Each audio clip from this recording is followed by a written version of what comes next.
নমস্কার, সংস্কৃত এন্ড সনাতন ধর্ম ইউটিউব চ্যানেলে শুরু করা গীতামৃত সিরিজের সপ্তম ভিডিওতে সবাইকে জানাই সুস্বাগতম। তো আজকের ভিডিওতে আমরা শ্রীমদ্ ভগবদ গীতার প্রথম অধ্যায়ের 37 থেকে 42 নং শ্লোক পর্যন্ত আলোচনা করতে চলেছি। তো এই শ্লোকগুলোতে অর্জুন স্বজনগণকে বধ না করবার ঔচিত্য নিরূপণ করছেন। তারপর লোভের জন্য দুর্যোধনাদির কুলনাশক কর্মে প্রবৃত্তি দেখেও অর্জুন কর্তৃক নিজেকে এইরূপ কর্ম থেকে নিবৃত্ত হওয়াই ঠিক মনে করছেন এবং কুলনাশে ধর্মের হানি ও পাপের বৃদ্ধি হবে এই কথা তিনি ভাবছেন এবং পাপের বৃদ্ধিতে বর্ণসংকরের উৎপত্তি হবে এই বিষয়ে তিনি ভগবান কৃষ্ণকে জানাচ্ছেন এবং বর্ণসংকর হলে পিতৃগণের নরক প্রাপ্তি হবে এই যুক্তিও তিনি দেখিয়েছেন। তো চলুন আমরা এই শ্লোকগুলো অর্থসহ ভালোভাবে পড়ে নিই। তস্মান্নর্হ বয়ম হন্তুম ধার্তরাষ্ট্রান সবান্ধবান সজনম হি কতম হত্বা সুখীনঃ সাম মাধব পাপম यवाश्रयेदस्मान् हत्वैतनाततायिनः तस्मान्नर्ह वयं हन्तुं धार्तराष्ट्रान् स्वबान्धवान् सजनं हि कथं हत्वा সুখীনঃ সাম মাধব। এই ধরনের আততায়ীদের বধ করলে মহাপাপ আমাদের আচ্ছন্ন করবে, তাই বন্ধু বান্ধব ও ধৃতরাষ্ট্রের পুত্রদের সংহার করা আমার পক্ষে অবশ্যই উচিত হবে না। হে মাধব, আত্মীয় স্বজনদের হত্যা করে আমাদের কি লাভ হবে, আর তার ফলে আমরা কেমন করেই বা সুখী হব, এই কথা বলছেন। যদ্যপ্যেতে ন পশ্যন্তি লোভোপহত চেতসঃ কুলক্ষয় কৃতম দূষম মিত্রদ্রোহে চ পাতকম কথম ন জ্ঞেয়মস্মাভিঃ পাপদস্মান্নিবর্তিতুম কুলক্ষয় কৃতম দূষম প্রপশ্যদ্ভিঃ জনার্দন।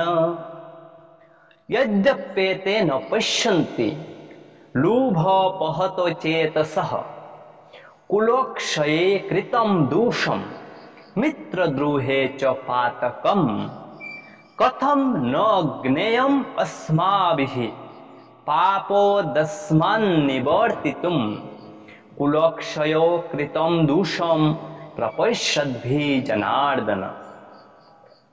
হে জনার্দন, যদিও এরা রাজ্য লোভের দ্বারা প্রভাবিত হয়ে কুলক্ষয় জনিত দোষ ও মিত্রদ্রোহ নিমিত্ত পাপ লক্ষ্য করছে না, কিন্তু আমরা কুলক্ষয় জনিত দোষ লক্ষ্য করেও এই পাপ কর্মে কেন প্রবৃত্ত হব? এবং অর্জুন বিভিন্ন যুক্তির মাধ্যমে যুক্তি দিয়ে বলছেন কেন তিনি যুদ্ধ করবেন। এরপর কুলক্ষয়ে প্রণশ্যন্তি কুলক্ষয়ে প্রণশ্যন্তি কুলো ধর্ম সনাতনঃ ধর্মে নষ্টে কুলম কৃৎস্নম অধর্মাভিভবত্যুত। কুলক্ষয়ে প্রণশ্যন্তি কুলো ধর্ম সনাতনঃ ধর্মে নষ্টে কুলম কৃৎস্নম অধর্মাভিভবত্যুত। কুলক্ষয় হলে কি হবে? সনাতন কুলধর্ম বিনষ্ট হয়ে যাবে এবং তা হলে সমগ্র বংশ অধর্মে লিপ্ত হবে, এই ধরনের তিনি যুক্তি দেখাচ্ছেন। অধর্মাভিভবাৎ কৃষ্ণ প্রদূষন্তি কুলস্ত্রিয়ঃ স্ত্রীষু দৃষ্টাসু বার্ষ্ণেয় জায়তে বর্ণসংকর। অধর্মাভিভবাৎ কৃষ্ণ প্রদূষন্তি কুলস্ত্রিয়ঃ স্ত্রীষু দুষ্টাসু বার্ষ্ণেয় জায়তে বর্ণসংকরঃ।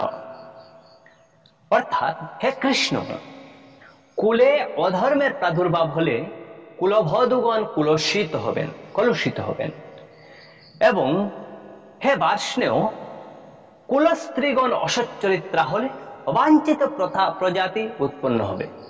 এই ধরনের যুক্তি তিনি দিচ্ছেন ভগবানকে। এরপর শঙ্কর নরকায়ৈব কুলোঘ্নানাম কুলস্য চ পতন্তি পিতরো হেষাম লুপ্তপিণ্ডোদক ক্রিয়াঃ। শঙ্করো নরকায়ৈব কুলোঘ্নানাম কুলস্য চ পতন্তি পিতরো হেষাম লুপ্তপিণ্ডোদক ক্রিয়াঃ। বর্ণসংকর উৎপাদন বৃদ্ধি হলে কুল ও কুলঘাতকেরা নরকগামী হয় এবং সেই কুলে পিণ্ডদান তর্পণ লোপ পাওয়ার ফলে তাদের পিতৃপুরুষেরাও নরকে অধঃপতিত হন। এই ধরনের যুক্তি দিচ্ছেন। তাহলে আমরা এই ভিডিওটি এখানেই সমাপ্ত করলাম এবং এর পরবর্তী ভিডিওতে আমরা শ্রীমদ্ ভগবদ গীতার প্রথম অধ্যায়ের সমাপ্তি করব এবং এর পরবর্তীতে সম্পূর্ণ ভগবদ গীতা নিয়ে আলোচনা করব। আপনারা আমার সঙ্গে থাকবেন, চ্যানেলটি সাবস্ক্রাইব করে রাখবেন এবং অবশ্যই একটা কমেন্ট করবেন এবং একটা লাইক করবেন। ধন্যবাদ সবাইকে, সবাই ভালো থাকবেন। হরে কৃষ্ণ কৃষ্ণ কৃষ্ণ হরে হরে, হরে রাম রাম রাম হরে।